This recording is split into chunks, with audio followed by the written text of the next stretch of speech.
الحمد لله وكفى وسلام على عباده الذين اصطفى أما بعد فأعوذ بالله من الشيطان الرجيم بسم الله الرحمن الرحيم ألم نشرح لك صدرك ووضعنا عنك وزرك الذي أنقض ظهرك ورفعنا لك ذكرك فإن مع العسر يسرا إن مع العسر يسرا فإذا فرغت فانصب وإلى ربك فارغب صدق اللہ العظیم۔ اس سورت کا نام سورہ انشراح ہے۔ یہ سورت بھی مکی ہے، یعنی حضور اکرم صلی اللہ علیہ وسلم کے ہجرت کرنے سے پہلے نازل ہوئی۔ اس سورت میں 1 رکوع اور 8 آیتیں ہیں۔ قرآن کریم کی موجودہ ترتیب کے اعتبار سے یہ سورت 94 نمبر پر ہے، اور قرآن کریم کے نازل ہونے کے اعتبار سے یہ سورت 12ویں نمبر پر ہے۔ اس سورت میں اللہ تبارک و تعالیٰ نے اپنے محبوب صلی اللہ علیہ وسلم کے بلند مقام کو، آپ کے رفع درجات کو بیان کیا ہے کہ حضور اکرم صلی اللہ علیہ وسلم پر اللہ تبارک و تعالیٰ نے جو بہت سارے انعامات فرمائے، ان انعامات میں سے کچھ کا تذکرہ، اور پھر حضور اکرم صلی اللہ علیہ وسلم کو جو ذمہ داریاں دی گئی اور اس ذمہ داریوں کو حضور نے کیسے نبھایا، اس کے پیچھے کیا راز تھا اور اللہ تبارک و تعالیٰ کی کیا مدد تھی، ان چیزوں کو اس صورت میں بیان کیا گیا ہے۔ پہلی آیت میں فرمایا الم نشرح لک صدرک، کیا ہم نے آپ کے سینے کو آپ کے لیے کھول نہیں دیا؟ ہم نے آپ کے لیے آپ کے سینے کو کھول نہیں دیا؟ یہ ایک سوال ہے، لیکن سوال سے مراد کیا ہے؟ بات کو پختہ کرنے کے لیے۔ سوال 2 طرح کا ہوتا ہے۔ ایک سوال تو یہ ہے کہ کوئی بات ہمیں پتہ نہیں ہے تو ہم سوال کر کے اس کے بارے میں کچھ جاننا چاہتے ہیں۔ جس چیز کا ہمارے پاس علم نہیں ہے اس کو معلوم کرنے کے لیے سوال کریں۔ اور کبھی ایسا ہوتا ہے کہ سامنے والے کو اپنی بات منوانے کے لیے، اپنی بات کو پکا اور پختہ کرنے کے لیے سوال کرتے ہیں۔ میں نے تجھے نہیں کہا تھا، مطلب کہا تھا۔ اسی طرح اللہ تعالیٰ سوال کرتے ہیں ہم نے آپ کے لیے آپ کے سینے کو کھول نہیں دیا، یعنی ہم نے آپ کے سینے کو کھول دیا۔ کیا مطلب سینے کھول دینے کا، وہ ابھی آپ کو بتایا جائے۔ وَوَضَعْنَا عَنْكَ وِزْرَكَ، اور دوسری چیز بتائی کہ ہم نے آپ سے آپ کے بوجھ کو اتار دیا۔ آپ کے اوپر جو آپ کا بوجھ تھا وہ بوجھ ہم نے اتار دیا۔ کون سا بوجھ؟ الذی انقض ظہرک، وہ بوجھ جس نے آپ کی کمر کو توڑ کر رکھ دیا۔ ایسا بوجھ آپ کی کمر پر گویا لادا گیا تھا کہ اس سے آپ کی کمر جھکی جا رہی تھی، آپ کے اوپر اتنا ذمہ داریوں کا وہ بوجھ تھا، ہم نے وہ بوجھ آپ پر سے اتار دیا۔ اب کیا مطلب ہے ان 3 آیات کا؟ اللہ تبارک و تعالیٰ فرمانا چاہتے ہیں کہ ہم نے آپ پر جو بوجھ ڈالا تھا، ہم اس بوجھ کو شرح صدر کے ذریعے سے ہم نے آپ پر سے ہٹا دیا۔ دیکھیے، حضور اکرم صلی اللہ علیہ وسلم کو اللہ تبارک و تعالیٰ نے جس زمانے میں نبوت عطا فرمائی، ہم سب جانتے ہیں وہ انتہائی درجے کی جہالت کا دور تھا۔ انسان اللہ کی ذات کو، توحید کو گویا بھول گیا تھا۔ حالانکہ وہ اللہ تعالیٰ کی ذات کو مانتے تھے، لیکن شرک ان میں ایسا رچا بسا تھا کہ بت پرستی ان سے ظاہر یوں لگتا تھا کہ ان کے اندر سے یہ بت پرستی نکل نہیں سکتی۔ انہوں نے اپنے کئی ایک بت بنا رکھے تھے، اور حرم شریف میں کعبۃ اللہ کے اندر بھی مورتیاں بنا کر رکھ دی تھی، اور ہر کام کے لیے الگ الگ بت بنا دیے تھے۔ بارش برسانے والا الگ، اولاد دینے والا الگ، روزی دینے والا الگ، شفا دینے والے الگ، کئی ایک معبود اپنے بنائے رکھے تھے، اور ان کے دلوں میں ان معبودوں کی محبت رچ بس گئی تھی۔ یہ تو عبادت کے تعلق سے تھا کہ وہ اللہ کی عبادت چھوڑ کر دوسروں کی عبادت کرتے۔ اس کے علاوہ معاشرتی اعتبار سے دیکھا جائے تو بھی ان لوگوں میں انسانیت نام کی گویا کوئی چیز نہیں ہے۔ خود اپنی معصوم بچی کو، اپنے خون سے پیدا شدہ بچی ہے، اس کو بھی زندہ ہی زندہ زمین میں دفن کر دیتے۔ بھائی بھائی کا دشمن بنا ہوا تھا، کسی کو کسی پر اعتماد اور بھروسہ نہیں تھا، لوٹ مار کرنا، لوگوں کا مال لوٹ لینا، ڈاکہ زنی کرنا، چوری کرنا، یہ سب عام معمول ہو گیا تھا، زنا کرنا اور جوا کھیلنا یہ سب عام تھا، اتنا عام تھا کہ جوئے میں اگر جوا کھیلنے کے لیے پیسہ نہ ہو تو اپنی بیوی کو بھی لا کر رکھ دینے کو تیار، جوا ہار گیا تو کل تک اس کی بیوی تھی، اب یہ جیتنے والا اس کا مالک ہو گیا، اس قدر جہالت پھیلی ہوئی تھی، قبیلے قبیلے کے نام پر لڑائیاں، اور ایسی لڑائیاں کہ سالہ سال تک چلتی تھی، جہالت ایسی رچی ہوئی تھی کہ آدمی مرتے مرتے وصیت کر کے جاتا تھا اپنے اولاد کو کہ فلاں قبیلے سے ہمارا جھگڑا چل رہا ہے، میں مر جاؤں تو تم اس کو بھول مت جانا، ان سے مقابلہ کرنا اور ان سے اپنا بدلہ لینا، پھر وہ مرتا تو اپنی اولاد کو وصیت کر کے جاتا، یعنی نسل در نسل یہ جھگڑے چلتے تھے، ایک اونٹ، کسی کے اونٹ نے دوسرے شخص کے اونٹ سے پہلے پانی پی لیا تو اس پر لڑائیاں ہو رہی، حالانکہ ایک جانور ہے، اور جانور میں بھی بات کتنی ہے، صرف پہلے اور دوسرے نمبر کی، پہلے پانی پی لیا اس پر جھگڑے ہو، کہنے کا حاصل یہ ایسے سخت جہالت کے دور میں اللہ تبارک و تعالیٰ نے نبی اکرم صلی اللہ علیہ وسلم کو نبی آخر الزماں بنا کر مبعوث فرمایا، اب آپ پر یہ نبوت کی ذمہ داری آئی، یہ ذمہ داری کوئی معمولی نہیں تھی، اتنی بڑی ذمہ داری، سالہ سال سے جہالت میں بسے ہوئے لوگوں کے دلوں سے کفر شرک کو نکالنا، بتوں کی محبت ان کے دلوں میں رچی بسی تھی اس کو نکالنا، اور سارے معبودوں کو چھوڑ کر صرف ایک اللہ کو معبود ماننے کی دعوت ان کے دماغ میں آنے کے لیے تیار نہیں تھا، اس چیز کی دعوت دینی تھی۔ پھر حضور اکرم صلی اللہ علیہ وسلم کو جب یہ ذمہ داری دی گئی، اس وقت آپ کا کوئی ساتھ دینے والا بھی نہیں تھا، کوئی سپورٹر نہیں تھا، اکیلے تنے تنہا ذات ہے، اور ایسے لوگوں کو سمجھانا ہے۔ یہ قوم وہ قوم تھی جس قوم پر کوئی حاکم بننے، بادشاہ بننے کے لیے بھی تیار نہیں تھا، کسی کو یوں کہا جائے کہ ہم تم کو اپنا بادشاہ مان لیں گے، بس آپ ہمارے اس علاقے میں بادشاہ بن کر رہو، ہمارے اوپر بادشاہ آپ ہیں، ہم آپ کی رعایا ہے، تو بھی کوئی تیار نہیں تھا، بادشاہ کا منصب مل رہا ہے تو بھی تیار نہیں، اس قوم کو سنبھالے کون، ان کو سمجھائے کون، یہ تو چھوٹی چھوٹی باتوں پر جھگڑوں پر آمدہ ہو جاتے۔ تو ایسی جاہل قوم کو حضور اکرم صلی اللہ علیہ وسلم کے اوپر ذمہ داری تھی کہ ان کو سمجھانا ہے۔ آپ پر قرآن نازل کیا گیا، قرآن کی ابتدائی آیات نازل کی گئی، اس وقت سے آپ کو نبوت عطا کی گئی۔ اب دیکھیے قرآن جو نازل ہو رہا تھا اس کی بھی بہت بڑی ذمہ داری تھی، آپ پر جو قرآن اترتا تھا اس کے بعین ہی الفاظ آپ کو یاد کرنے تھے، ہو بہو یاد کرنا ضروری تھا۔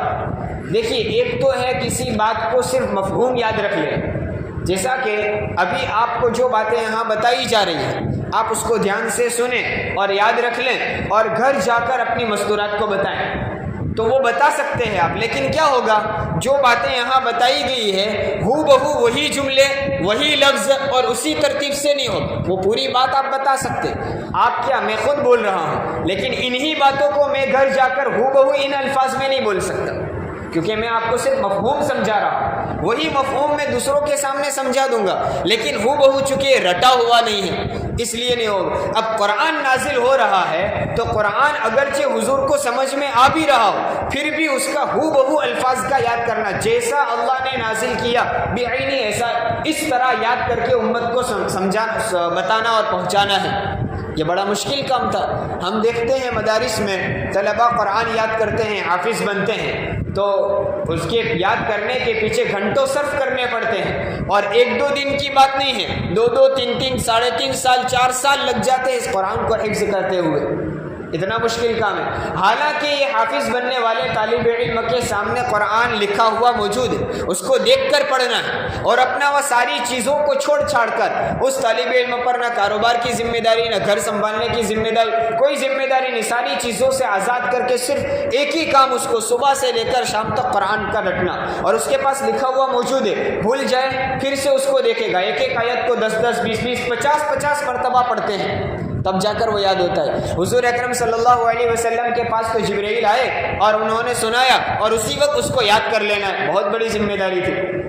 پھر یہ یاد کر لینا ہے صرف قرآن کے الفاظ ہی نہیں، حافظ جو بنتا ہے وہ تو صرف قرآن کے الفاظ یاد کرتا ہے، اس کو پتہ نہیں ہوتا اس میں کیا لکھا ہے، کیا کہنا مقصود ہے۔ یہاں تو حضور اکرم صلی اللہ علیہ وسلم کو اس کا مطلب بھی یاد رکھنا تھا، اس کی تشریحات بھی یاد رکھنی تھی، اس میں جو احکام باریک سے باریک بیان کیے گئے ہیں وہ ساری چیزیں یاد کرنی تھی۔ یہ تو قرآن نازل ہوتا تھا، یہ تلاوت جس کی جاتی، اس کے علاوہ مختلف موقعوں پر اللہ تبارک و تعالیٰ کی طرف سے حضور اکرم صلی اللہ علیہ وسلم کے دل پر باتیں اتاری جاتی تھی، جس کو حضور لوگوں تک بتاتے تھے، جس کو ہم احادیث کہتے ہیں، اور یہ لاکھوں کی تعداد میں احادیث کا ذخیرہ موجود ہے۔ یہ ساری چیزیں حضور کو یاد کرنی ہے اور امت کے ہر فرد تک پہنچانے کی، اور صرف اکے دکے کو پہنچانے کی ذمہ داری نہیں ہے۔ حضور اکرم صلی اللہ علیہ وسلم کو پوری کائنات کا نبی بنا کر بھیجا گیا، امت کے ہر فرد تک جو جزیرۃ العرب میں ہے وہ بھی، اور دنیا کے جس کونے میں بس رہے وہاں تک پہنچانے کا انتظام کرنا ہے۔ یہ ساری ذمہ داریاں حضور اکرم صلی اللہ علیہ وسلم پر ڈالی گئی تھی۔ تو آپ پر قرآن اتارا گیا، اس کو یاد رکھنا، اس کے معانی، مفاہیم، اس کی تفاصیر، اور معاشرتی اعتبار سے لوگوں کو کس طرح زندگی گزارنا ہے، بیوی کے ساتھ کیسے رہنا ہے، بچوں کے ساتھ کیسا رہنا ہے، غلاموں کے ساتھ کیا برتاؤ کرنا ہے، آقا کے ساتھ کیا برتاؤ کرنا ہے، پڑوسی کے کیا حقوق ہے، ماں باپ کے کیا حقوق ہے، ایک ایک چیز باریک باریک ہر چیز کو حضور اکرم صلی اللہ علیہ وسلم نے امت تک پہنچایا۔ یہ آپ کی ذمہ داری تھی اور آپ نے اس ذمہ داری کو نبھایا بھی، لیکن یہ ذمہ داری معمولی نہیں تھی، بہت بڑی ذمہ داری، جس کی وجہ سے حضور اکرم صلی اللہ علیہ وسلم اپنے اوپر ایک بوجھ محسوس کیا کرتے تھے کہ اتنا بڑا کام میں کیسے انجام دوں گا۔ اور آپ کو نبوت کب مل رہی ہے؟ 40 سال کی عمر میں۔ 40 سال کی عمر کے بعد انسان کے اعضاء کمزور پڑنا شروع ہو جاتے ہیں۔ 40 سال کی عمر میں عقل تام ہوتی ہے،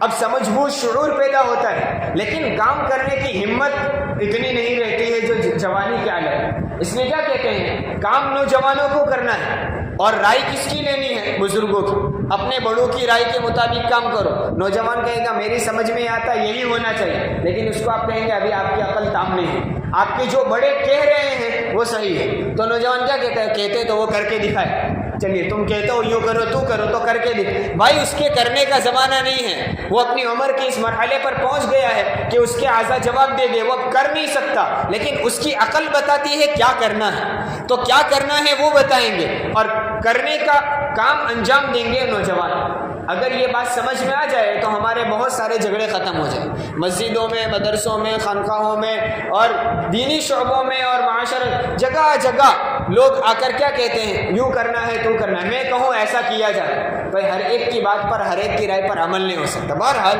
تو حضور اکرم صلی اللہ علیہ وسلم کو جو نبوت ملی 40 سال کی عمر کے بعد، اب تو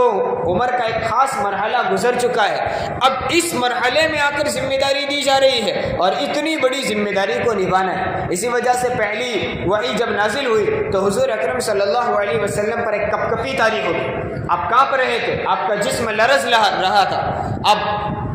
وہاں جہاں پہلی وحی نازل ہوئی غار حرا میں، وہاں سے حضور اکرم صلی اللہ علیہ وسلم اپنے مکان پر تشریف لائے اور حضرت خدیجۃ الکبریٰ رضی اللہ تعالیٰ عنہ کو عرض کیا،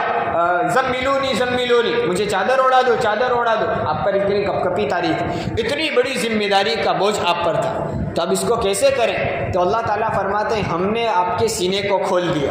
ایسے عظیم الشان کام کا کرنا ہر آدمی کے بس کی بات نہیں تھی، تو آپ کو ہم نے گویا ایک معجزہ دیا اور ہم نے آپ کے سینے کو کھول دیا۔ الم نشرح لک صدرک، کیا ہم نے آپ کے لیے آپ کے سینے کو کھول نہیں دیا؟ ہم نے شرح صدر نہیں دے دیا کہ آپ کے لیے کام کرنا آسان ہو گیا؟ تو شرح صدر کا ایک معنی یہ ہوا کہ اتنا بڑا کام جو عام انسان نہیں کر سکتا تھا، حضور اکرم صلی اللہ علیہ وسلم کے سینے کو اللہ تعالیٰ نے کھول دیا اور آپ کے لیے یہ کام کرنا آسان کر دیا۔ دوسرا شرح صدر کا مطلب یہ ہے کہ آدمی جب کسی کام کو لے کر اٹھتا ہے، اس کو یہ کام کرنا ہے، تو اس کو ایک قسم کا کبھی تردد ہوتا ہے کہ میں یہ کام کروں یا نہ کروں، تردد ہوتا ہے، وہ کسی طرح فیصلہ نہیں کر پاتا کہ ہو سکتا ہے کروں تو فائدہ بھی ہو اور یہ بھی ہو سکتا ہے کہ نقصان اٹھانا پڑے۔ جیسے کسی کو نیا بزنس شروع کرنا ہو تو وہ بہت سوچتا ہے، غور کرتا ہے اور اس لائن کے لوگوں سے رائے لیتا ہے، مشورہ کرتا ہے، کئی طرح کی محنت کرتا ہے۔ کیوں؟ اس لیے کہ ہو سکتا ہے یہ بزنس میں شروع کروں اور سکسیس ہو بھی جائے اور نہ بھی ہو، کامیابی بھی ہو اور گھاٹا بھی اٹھانا پڑے، تو اس طرح تردد ہوتا ہے۔ پھر جب اس کو اطمینان ہو جاتا ہے کہ نہیں مجھے یہ کام کرنا ہے یا نہیں کرنا ہے، کسی بھی ایک طرف کا اطمینان ہو جاتا ہے، اس کو بھی کہتے ہیں شرح صدر۔ اللہ تبارک و تعالیٰ نے حضور اکرم صلی اللہ علیہ وسلم کو شرح صدر دے دیا کہ بظاہر بہت بڑا کام ہے اور بہت ذمہ داریوں والا کام ہے، اس کام کو عام بندے کے لیے کرنا ممکن نہیں ہے، لیکن اللہ تعالیٰ نے آپ کو شرح صدر دے دیا کہ نہیں کرنا ہی ہے، کچھ بھی ہو جائے اللہ نے ہم کو ذمہ داری دی ہے، اس کو پورا کرنا ہے، تو آپ کو ایک قسم کا اطمینان ہو گیا۔ اس کو آپ اللہ تعالیٰ فرماتے ہیں الم نشرح لک صدرک، کیا ہم نے آپ کے لیے آپ کے سینے کو کھول نہیں دیا، ووضعنا عنک وزرک، اور ہم نے آپ پر سے آپ کے بوجھ کو ہٹا دیا، جس بوجھ نے آپ کی کمر کو توڑ دیا تھا، آپ کی کمر جس سے جھکی جا رہی تھی، اور دنیا نے دیکھا اللہ تعالیٰ نے آپ کو شرح صدر دیا، اور آپ کے اوپر جتنا ذمہ داریوں کا اتنا جو بڑا بوجھ تھا، وہ بوجھ اللہ تعالیٰ نے کیسے ہٹا دیا اس کو دنیا نے دیکھا۔ کیسے؟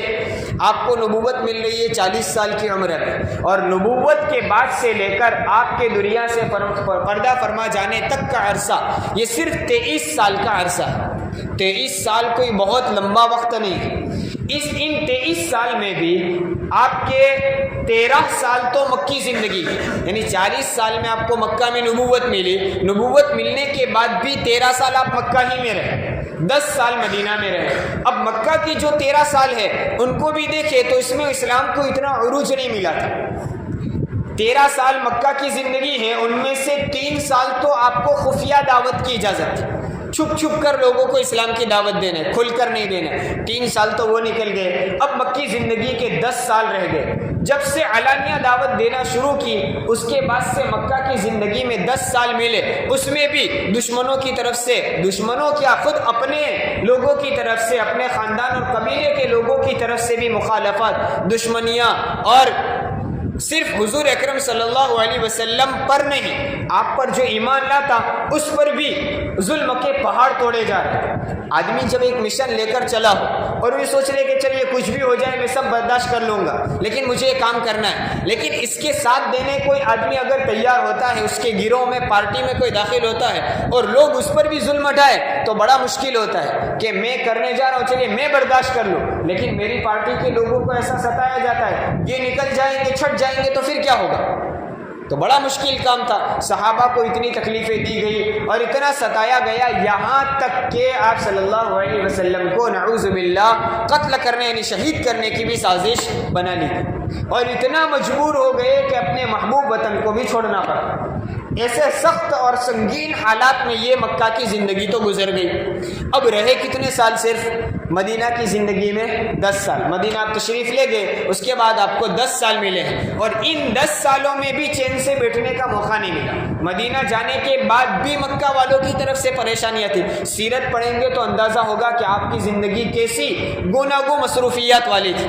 مدینہ آنے کے بعد بھی کبھی بدر میں جا رہے ہیں، کبھی احد میں جا رہے ہیں، ابھی احد سے تشریف لائے کہ پھر حنین جا رہے ہیں، کبھی تبوک کے جتنا لمبا سفر کیا جا رہا ہے، کبھی حدیبیہ ہو رہا ہے، کبھی آپ عمرے کے لیے، حدیبیہ کیا ہے وہی، آپ عمرے کے لیے مدینہ سے لے کر مکہ تک سفر کر کے تشریف لائے۔ ہم یہ دو لفظ بولتے ہیں مکہ اور مدینہ تو ہم یوں سوچتے ہیں کہ مکہ اور مدینہ بس دونوں بازو بازو میں ہوں۔ جو لوگ گئے ہیں ان سے پوچھئے، میلوں کا سفر کرنا پڑتا ہے، اور اس زمانے کا سفر تو بہت دشوار تھا، اونٹوں پر، اور اکثر لوگ صحابہ جو تھے وہ فقراء تھے جن کے پاس سواریاں بھی نہیں ہوتی تھی، چل چل کر لمبا لمبا سفر کیا جاتا، کبھی ایک ایک سواری پر دو دو تین تین باری باری سوار ہوتے،